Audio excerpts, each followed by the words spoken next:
अरे बेटा, आज तुमने नाश्ते में सबके लिए ब्रेड टोस्ट क्यों बना दिया? क्योंकि पापा जी आपको तो पता ही है कि पिंकी के कितने नखरे होते हैं। इसे ब्रेड टोस्ट ही खाने में पसंद है और ये वही खाती है। वरना आपको तो पता है नाश्ता करने में ये फोन की वजह से ही पहले ही कितना नखरा करती है। हाँ बेटा, मैं समझ सकता हूँ, लेकिन हमें तो ये नाश्ता नहीं जमेगा। तुम हमारे लिए कोई अच्छे से पराठे बना दो। आज मेरा मेथी के पराठे खाने का मन कर रहा है। बिल्कुल सही कहा, मेरे मन की बात छीन ली। कोई बात नहीं मम्मी जी, पापा जी, मेरी ही गलती है। मैं अभी जाकर मेथी के पराठे बना देती हूँ। नेहा को पराठे बनाने में कोई परेशानी नहीं थी। वो नीचे आकर जल्दी से पराठे बनाकर ऊपर लेकर आती है। लेकिन अरे बेटा, पराठे ना तुरंत ठंडे हो रहे हैं। तुम एक काम करो, एक एक करके लेकर आओ। जी ठीक है पापा जी। अब नेहा नीचे जाती और एक एक करके बार बार ऊपर मेथी के पराठे देकर आ रही थी, जिसकी वजह से उसके सीढ़ियों में बहुत चक्कर कट रहे थे और तब उसे गुस्सा आता है। अब इन लोगों ने भी मुझे दुखी करने का नया रास्ता निकाल लिया है। भला सभी को छत पर नाश्ता करने की क्या जरूरत थी? अब सीढ़ियों में हमारे इतने चक्कर कट रहे हैं। पहले नीचे साथ में बैठकर नाश्ता करते थे, ये कम से कम ऊपर नीचे 10 चक्कर काटने की तो समस्या ही नहीं हो रही थी।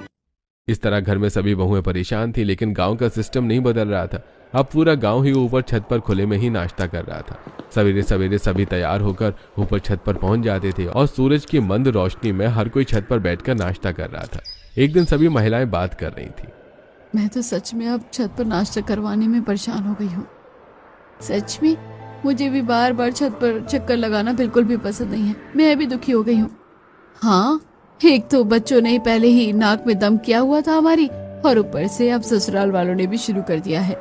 अगर सब पहले की तरह नीचे ही नाश्ता करने लग जाए तो हमारे लिए कितना आसान हो जाएगा। लेकिन नहीं, कोई ऐसा नहीं करेगा ना, क्योंकि उन्हें सिर्फ अपना सुख देखना है। बहू के सुख के बारे में कोई नहीं देखता। बिल्कुल सही कहा। तभी वहां पर सास की टीम आ जाती है। नहीं, तुम सबने बिल्कुल गलत कहा।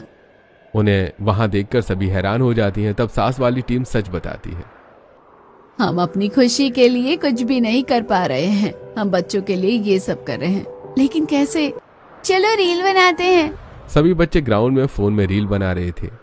मैं चिंटू को उठाकर फेंकूंगा क्योंकि मैं पिक्चर का हीरो हूँ और चिंटू विलेन, और मैं हीरोइन बनूंगी।